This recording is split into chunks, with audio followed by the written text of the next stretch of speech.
이제 여름이 돼서 그런지 방송을 하고 있는 이제 주변에 하천이 있거든요. 하천이 있어서 애초기 돌리는 소리가 이제 들리네요. 풀 깎이는 냄새, 비슷한 냄새. 좋기도 하고 싫기도 하고 좀 모르겠습니다. 어떤 감정인지. 하여튼 간에요.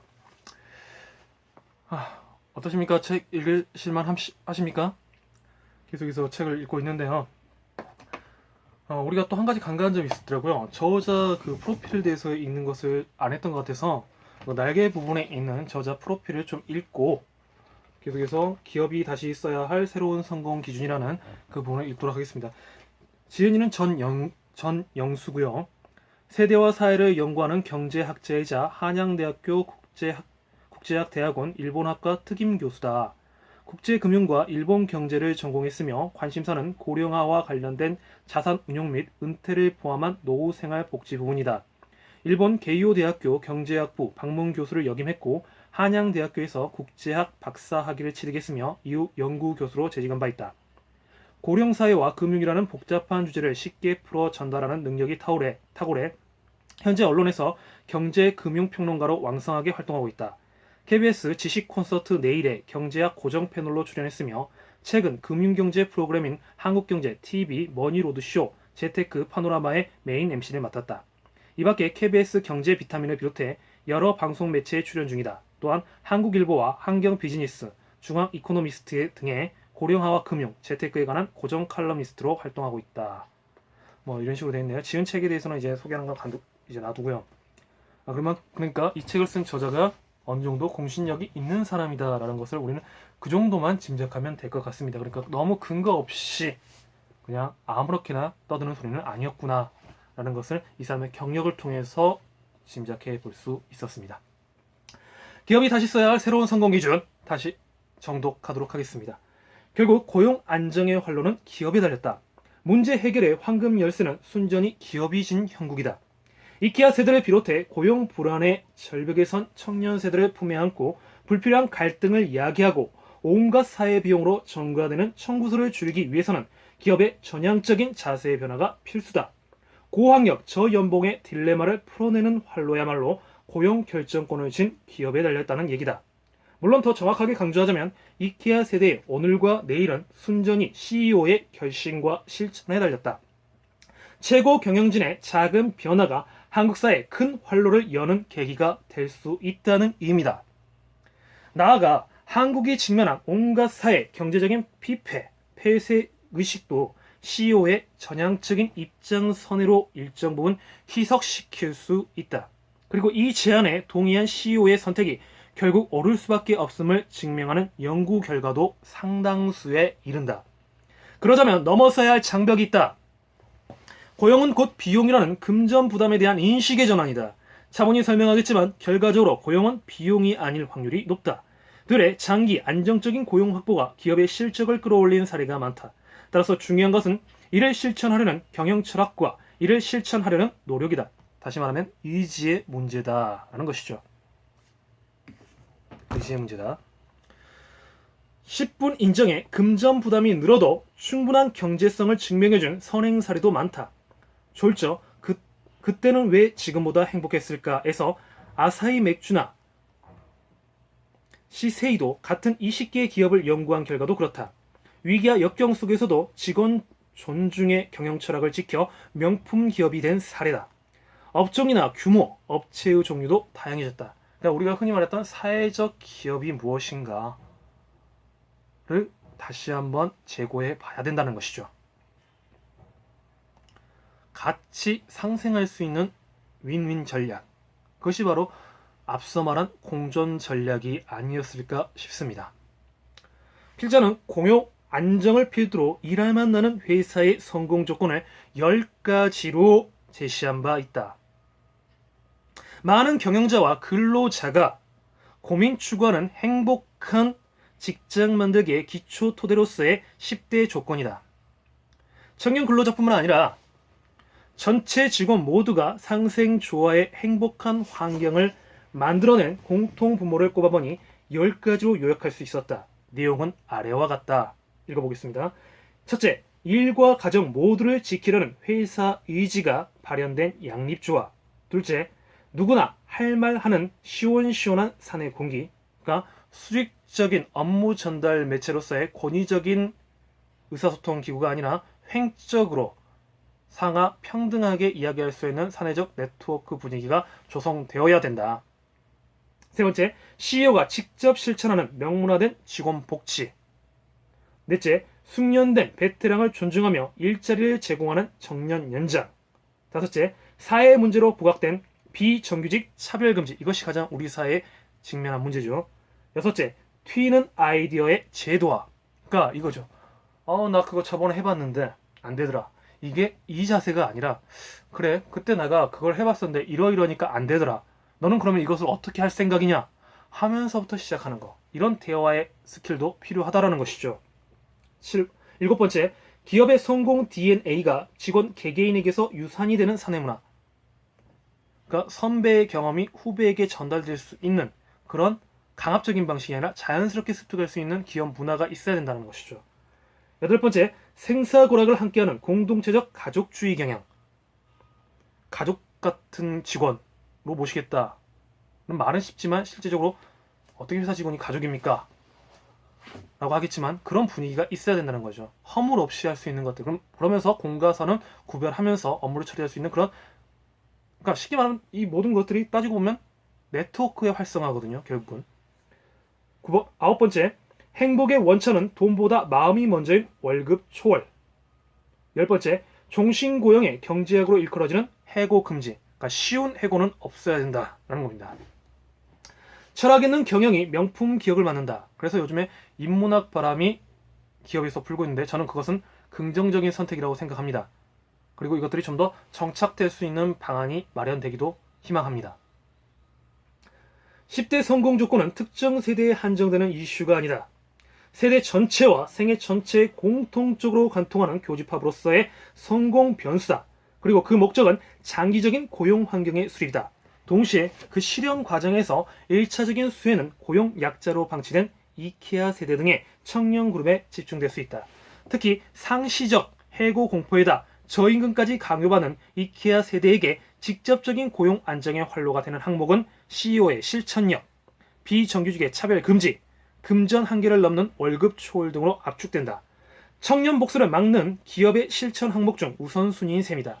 졸조의 내용을 재구성해 이케아 세대의 고용 불안을 잠재울 이들 우선순위를 짧게 소개한다. 자, 여기서부터가 또 중요한 거네요. 첫째, 여기서부터가 중요한 겁니다. 첫째, 장기 안정적인 고용을 챙기려는 CEO의 마음가짐이다. 이는 비단 이케아 세대뿐만 아니라 직원 전체에 해당하는 인간 존중의 경영학에 대한 주문이다. 요즘 일본에선 온조스타 CEO를 둘러싼 재조명이 한창이다. 자본 독주의 불협화음을 고쳐낼 유력한 대안으로 이들의 직원 사랑이 거론되고 있다. 돈은 떠나도 사람은 남는다고 한 마스시다 고노스케를 비롯해 인간 존중의 혼다이즘을 만들어낸 혼다 쇼이치로, 근권적인 자본주의 대신 자애적인 자본주의를 강조한 이나모리 가즈오 등이 대표적이다. 이런 사람이 어떤 사람인지는 저는 솔직히 잘 모르겠습니다. 하지만 이런 대표적인 사람이 있다라는 걸로 사례를 열거하고 있습니다. 핵심은 사람의 잠재력이다. 또 그 추진 동력은 강력한 CEO가 아니면 달성할 수 없다. 즉, 직원 만족이라는 행복한 근무 환경을 만드는 1등 공신이 CEO의 강력한 의지라는 얘기다. 낮은 자세로 직원이 스스로 즐겁게 일하도록 근무 환경을 만들면 장기적인 고용 보장은 당연지사다. 언제 어디서든 튀어나오는 구조조정 대신 명문화된 강력한 실천 의지로 고용 불안을 없애는 형태다. 둘째, 비정규직은 청년 고용을 상징하는 단어다. 주지하듯 그 최초의 불안 집단이 이케아 세대다. 20대 절반이 비정규직이라니 두말하면 잔소리다. 이는 고용은 비용이다라는 주주 자본주의를 받아들인 국가에서 나타나는 공통적인 현상이다. 젊을수록 여성일수록 비정규직은 광범위하다. 값이 싼 데다 언제든 버릴 수 있으니 비정규직이 애용될 수밖에 없다. 정부도 기업 재편과 도태를 위한 정리해고를 용인함으로써 손발을 맞췄다. 고정비였던 인건비는 이제 변동비로 변질됐다. 회계장부는 건전해졌지만 근무 환경은 살벌해졌다. 그만큼 삭막해졌다라는 것입니다. 자르고 깎는 데 익숙한 한국. 비정규직의 선택카드는 외견상 기업 수입 창출에 도움을 줬다. 고정급, 수당 등 급여 총액은 줄어들었다. 비정규직 증가가 임금 하락의 원인이 됐다는 가장 강력한 설명반수다. 이런 비정규직은 다양한 사회 문제의 진원지다. 인생 자체가 꼬이면서 정상적인 사회 구성원 역할을 수행하지 못한다. 하류 인생이 넘쳐나니 사회의 품격은 유지될 리 만마하다. 이는 저출산, 고령화와 맞물려 고용 불안, 이것이 절망 증대, 마지막 미래의 상실을 야기한다. 정규직이라고 안전하지는 않다. 책상을 지키기 위한 야근과 과로가 일상이다. 살아남은 자의 불안이다. 직장은 삭막해진다. 동료는 경쟁자로 전락했다. 사연의 붕괴다. 홀로 버텨내야 할 사회적 부담, 압력의 자연스러운 증가다. 따라서 비정규직의 고용 불안을 없애면 상당한 기대 효과를 거둘 수 있다. 무엇보다 고용 불안 탓에 포기된 청춘 그룹의 결혼, 출산의 생애 이벤트가 자연스레 복귀된다. 독신사회 대신 유연사회로 되돌아올 수 있는 이유다. 차별도 줄어든다. 비정규직에 쉬워진 차별이라는 옥새를 풀 수 있어서다. 또 노후 생활의 안전판인 연금 수혜가 탄탄해질 수 있다. 국민연금이 전부인 비정규직도 기업연금과 개인연금을 포함해 촘촘한 연금 그물을 만들 수 있어서다. 비용 부담이 걱정되면 단일노동, 단일임금을 적용해 시간제 정규직으로 전환해도 된다. 근무 시간에 따라 유연하게 임금을 조정하는 것이다. 즉, 비정규직을 통한 경비 절감적인 단기 수익보다 정규직 확대 적용을 통한 장기, 구조적인 기업 경쟁력을 갖춰야 할 때다. 이웃 일본에서는 이를 실천한 노사 상생의 성공 모델이 적지 않다. 셋째, 그래도 비용이 부담된다면 금전 보상을 초월할 수 있는 묘책이 있다. 연봉과 행복의 상관관계는 절대적이지 않다는 게 중론이다. 돈만으로 의욕과 성과 향상을 기대할 수는 없다. 다른 형태로 직원의 업무 만족도를 충족시키는 기업이 금전 보상에 의존하는 기업보다 성과가 높아진 구체적인 경우도 많다. 직접적인 금전 보상이 아닌 새로운 제도를 설계하는 것이 필요하다. 미국의 경우 구글이나 사우스웨스트 항공 등이 대표적이다. 이들이 중시하는 리더십, 창의성, 시너지, 혁신 등의 키워드는 금전 보상이 아닌 직원의 자발적 잠재력 발현에 의지한다. 즉, 마음의 보수에 대한 주목이다. 인정, 칭찬, 배려, 신뢰 같은 감정 보상의 힘이 주목되면서 따뜻한 기업 문화가 유력한 대안으로 떠오른 배경이다. 부담스러운 연봉 인상보다 큰 부담이 없는 법정의 복리비를 활용하는 것을 검토해 볼 수 있다. 허용 가능한 수준에서 법정의 복리비를 늘렸더니 직원 만족과 근로의욕이 기대 이상 발휘됐다는 사례에 대한 주목이다. 대표적인 것이 카페테리아 플랜이다. 사원에게 일정 포인트를 부과하여 자신이 누리고 싶은 것을 선택하게 하는 식의 복리후생제도다. 입맛에 맞는 자율적 선택으로 가령 자녀가 없다면 교육비 지원 대신 다른 걸 선택하면 된다. 과거엔 일률 적용이었기에 기대 효과가 적었다. 받아도 아이가 성장한 간부 사원에 한정돼 고루 적용되는 혜택이 아니었다.